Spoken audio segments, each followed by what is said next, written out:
Good morning, YouTubers, family, and friends. Pretty nice morning today. Nice and sunny. John's taking his morning swim. I just ate a breakfast.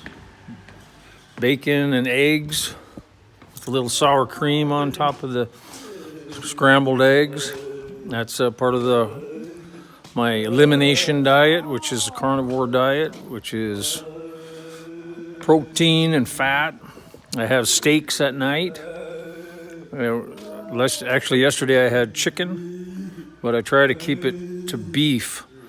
And if you're on a tight budget, ground beef is fine, as long as it's a meat, as long as it's protein.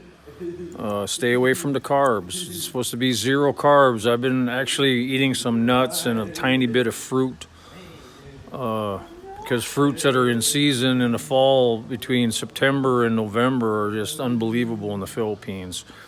All kinds of fruits that don't grow year-round, like pomelo. If you've ever had or even heard of a pomelo, it's looks like a grapefruit but bigger, and it peels like a grapefruit, kind of, but it's got sections in it, and you just peel those sections open. The outside covering of the juicy sections in the center, that outside covering is real thick and hard. So I just bite the top of it and then you peel it back, and it's the most delicious, vitamin-packed fruit in the Philippines, and most of those grow around Davao, which is southern Mindanao, and they're transported all over the Philippines in September, October time frame, and they are unbelievable. They're to die for. It's the top fruit by far above all fruits I've ever had in my entire life. That's how good this thing is. So remember that name, pomelo, and they're green to yellow to brownish on the outside covering. And like I say, they're bigger than the size of a softball, a little bit bigger than that, and it's just to die for.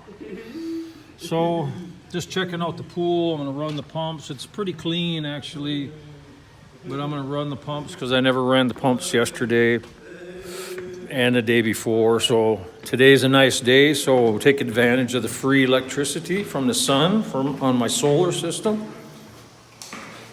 So here's all my pool pumps and pool filters. Every couple weeks I pull the tops on these filters and pull the cartridges out. This is what the cartridges look like inside. This is what you call a cartridge filter. That's the only way to go. All you do is pull them out, hit it with the garden hose. I got a garden hose right over here that I use for cleaning the filters, and all the water from that goes into my sump pump, and my sump pump pumps it out into the drainage. And so I clean my filters right here. It's so simple. I never have to buy, all these people have sand washing techniques and sand back flushing filters and all that. You got to replace that sand and that whatever the medium is that's inside these filters, and it's a huge hassle. It's crazy stupid compared to how easy it is with your cartridge filters. I replace those cartridge filters like maybe every 8 to 12 months, depending how bad the pool condition has been over those months period, right? See, I got another brand new one right here. I just ordered that actually this one I ordered on Amazon, and some of these others, like this one here, I ordered on Lazada. But Lazada, half the time I order the filters, they don't come back as the filter I ordered. So it's kind of a crazy filtering, sizing of filter. I mean, it'll show the photo, it'll describe the size I want. I'll order it. When it gets here, it's completely a different size and type of filter. So I don't know what's going on with Lazada. Sometimes they'll get the right filter, sometimes not. And these filters are approximately 40 to 60, sometimes $70 a piece. So, I mean, they're not cheap, but they last, you know, most of the year. And I got 4 of those. So that'd be like $200 approximately per year that I spend on filters. And then, of course, I have several different types of chlorine. I have the tablets, which is in here, which is your 3-inch tablets. That goes in your floaty. See this? These are the 3-inch size tablets. And this whole container here is full of the 3-inch tablets, and that goes in your floaty, or it also goes in your chlorinator. This here is the chlorinator. I'll pop this top off, but first you got to close your valves so the water don't come up. Close your valves, pull this top off, and then fill this container inside with your chlorine. Chlorine tablets, the 3-inch size. So that, because you get the 3-inch size, that's what lasts the longest, and it's the cheapest per, if you buy especially a big bulk thing like this, which is about 11,000 pesos, 10 or 11,000 right in there. And that has like 120 or 130 tablets, the 3-inch round tablets in there. Then I got this here is the granular, which is a powder. And that has certain applications, like I got the matting that's under the water in that one shallow area of the pool.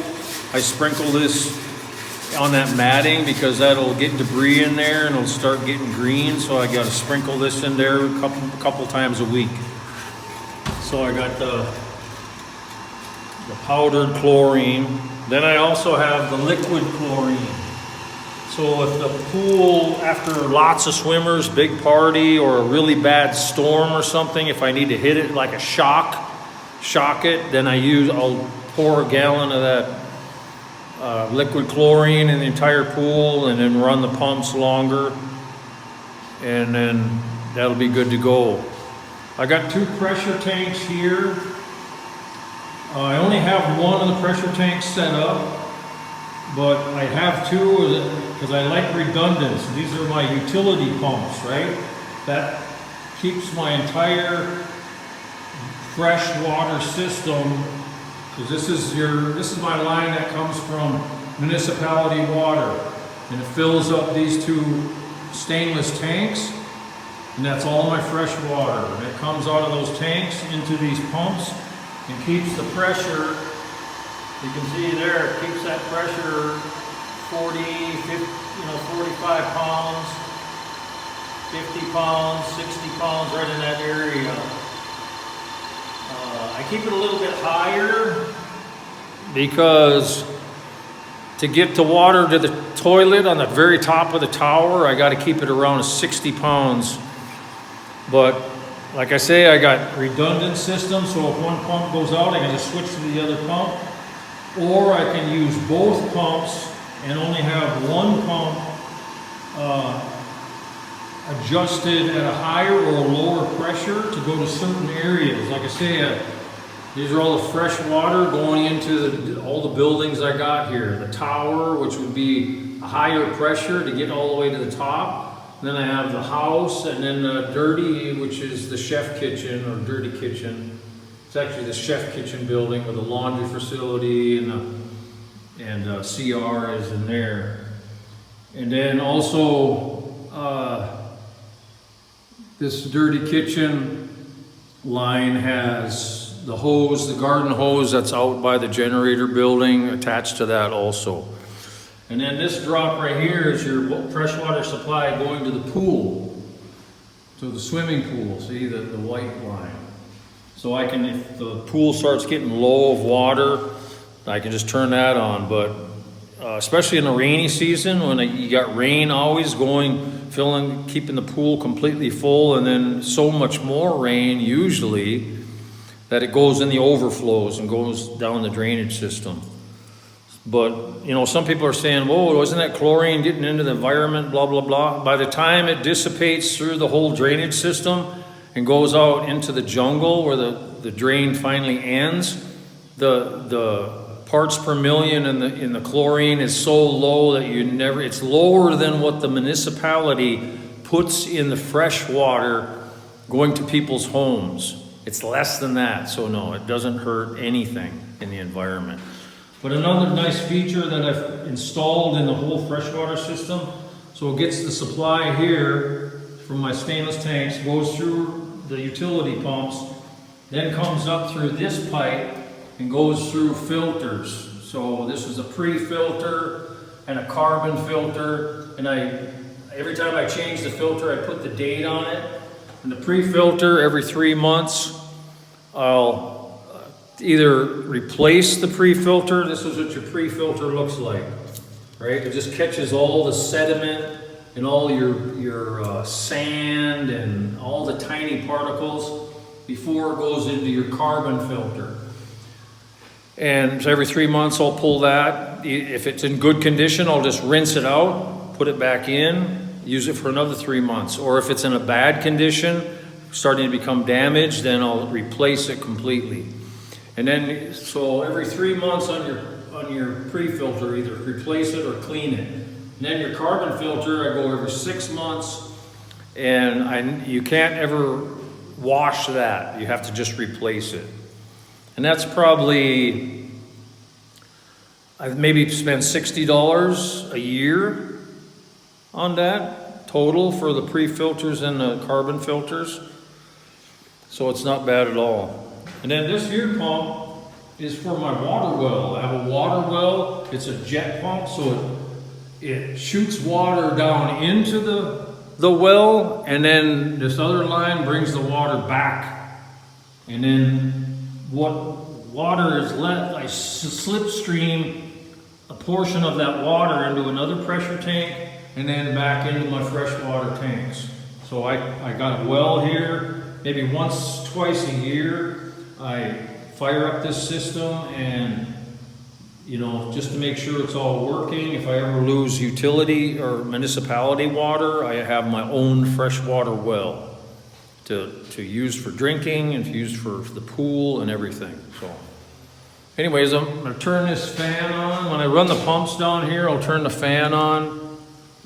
And let's go ahead and start these pumps. This here is a copper diode. I turn this dial up, and then the slip water streams through this copper diode and puts copper particles also into the pool. That helps kill your biomass also. So I've done a video on this before a couple times, but I'm just kind of reiterating this for you guys. If you ever think about building a pool in the Philippines or really anywhere else. And like you can see, I have this system down lower than the pool. I don't know if you can see up there. You can see the level of the water in the pool through the glass, my glass window. All that head pressure from all that water coming through these pipes to the suction side. This is all my suction side, and this is all the discharge side of the pumps. And again, I have 3 pumps here. These 2 are constant 1 horse pumps, and this pump here is a 1.5 horse pump, and they're all these 2 are constant. Actually, they have 2 speeds, a low and a high speed. So I can adjust whatever kind of volume I want with those 2 with 2 speeds. And then this one is a variable speed pump, which I can run the RPMs all the way up actually to 4,000 RPMs, but I have it set for 3,000 when I turn that one on, because I don't want to run it at maximum speed. But if I need to, I have that available. Because with all 3 pumps running and that at 3,000, that's all my water features are fully, it's a full volume, and the sprinkler goes 20 foot high in the air. I have plenty of pump, and that's what you want. You want plenty of circulation. You want to have redundant pump systems always. In my pool, I have redundant. In my utilities, I have redundant. Because you never know when you're going to have problems and lose a pump, and then how long is it going to get before you can get a replacement. But actually, I have another spare pool pump in a box still. Utility pumps, I don't have a spare pump in the box, but I got redundant pumps here. So you always got to look for that, because water is vital to your family, for taking showers, doing laundry, drinking water. If you don't drink reverse osmosis water, because we also pay for reverse osmosis water, maybe 200 pesos per week for that, but that's also because we sell that in a store too. So if we didn't have to sell it in the store, maybe it would be 100 pesos per week. So 400 a month we pay for reverse osmosis water.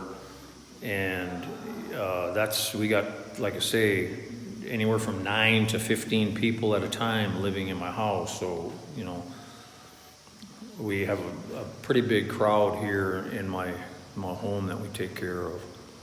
So, for some reason this fan didn't go on. There we go. There's a little glitch in the switch. Okay, and that's about it. I'm just going to turn these pumps on, and that's kind of the rundown. Now that I'm back on my feet, my foot's still healing, but it's been getting close to 3.5 weeks. And it's feeling real good. I have no pain whatsoever. I can walk around almost normally. I'm favoring it a little bit, so I make myself have a slight limp. But the big toe has been amputated there, and really I have no problem, and it's no different. Especially when you have shoes or boots on, there's no balance issues, nothing. It's no problem whatsoever to me.